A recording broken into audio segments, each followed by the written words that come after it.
Hi everyone, Lilith here. Welcome to another video. So a few months ago, I made a video going over every band in Subzero Used. Since that video, there have been 6 new bands, so I wanted to make a quick video going over each of them. First off, in GSC SU, Pidgeotto, and Smoochum. Now, Pidgeotto is just simply put, its stats are way too high for this tier. Uh, and it has stab double edge. Stab double edge with these stats in a tier where Growlithe is one of the best Pokemon. Yeah, what else is there to say? Like, it would run Curse to become even stronger. It could run Reflect to beat other Pidgeotto. Hidden Power Grasp to break through the 2 remaining rock types in the tier. It just was simply overpowered. Smoochum is, is another very straightforward one. This coverage combined with this special attack and this speed is just impossible to check. You had to manage it offensively, which, given that it is base 65 speed, there were a few Pokemon that outsped it, but a lot of them weren't that good, or at least weren't really able to offensively threaten it. Pidgeotto did, but A, Pidgeotto was getting banned at the same time, so it wasn't going to exist to check it anymore. And B, good luck switching Pidgeotto into an Ice Beam. So, yeah, Smoochum was completely busted as well. And, yeah.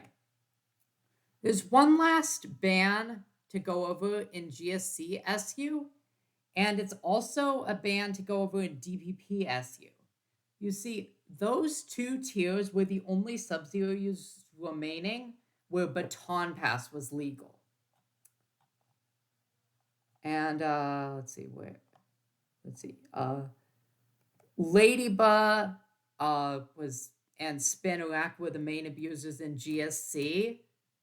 And then in DPP, the main abuser was Lopunny with Dry Pass to pivot out of its bad matchups because it's stupidly fast. There was, let's see what else. There was like Drifloon with Calm Mind Pass was a thing. There really weren't as many Baton Passers in DPP. However, the ones that there were very problematic. And really, it ended up being that Baton Pass is just an overpowered move. And these 2 tiers are the ones where it was least overpowered, but it's still Baton Pass, so it eventually got banned. And the final new ban for DPP is Trapinch.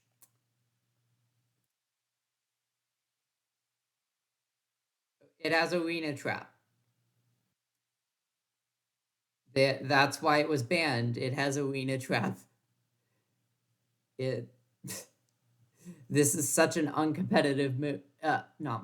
This is such an uncompetitive ability, so Trapinch had to go, and because it's the only Pokemon left with Arena Trap, Dugtrio and Diglett are both in higher tiers, the decision was to ban Trapinch rather than banning the ability. And to be fair, it's not like Hypercutter Trapinch was ever going to see any usage. Like, that 100 attack is, it's pretty good, but like, it's not that much better than Graveler, so like, I don't think Trapinch would have seen any usage without Arena Trap. And to be honest, it wasn't seeing a ton of usage with Arena Trap. This is the one ban of the 6 new ones that I don't fully understand because I just never saw it in use. But I mean, it does have an uncompetitive ability, so I kind of get it. And the final band to go over is in Gen 7 SU, it's Huntail. Now, in the previous video, I went over how broken Huntail was in Rain. So Damp Rock was banned, but even with Damp Rock banned,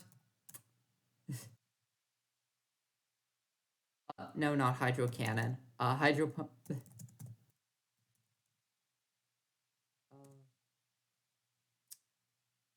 What do you do against this? Like one Shell Smash boost and it outspeeds everything and one shots nearly everything. And it can even run Normalium Z because Normalium Z always affects hidden power and turns it into a normal move regardless of the hidden power type. Meaning it, in a sense, had four types of attacks it could use for the price of 3. I don't actually know what Shell Smash does. I never saw anyone actually use that. I saw people just use Normalium Z. What I like to do is just go full fuck you and hit people with Watcher EMZ boosted Hydro Pump at +2. Like, you aren't surviving that. There's also just the typical wide herb. And generally speaking, Huntail was just a menacing offensive threat that was simply overpowered. And that's it for new bans in Subzero Used. Thanks for watching. See you in the next video. Bye.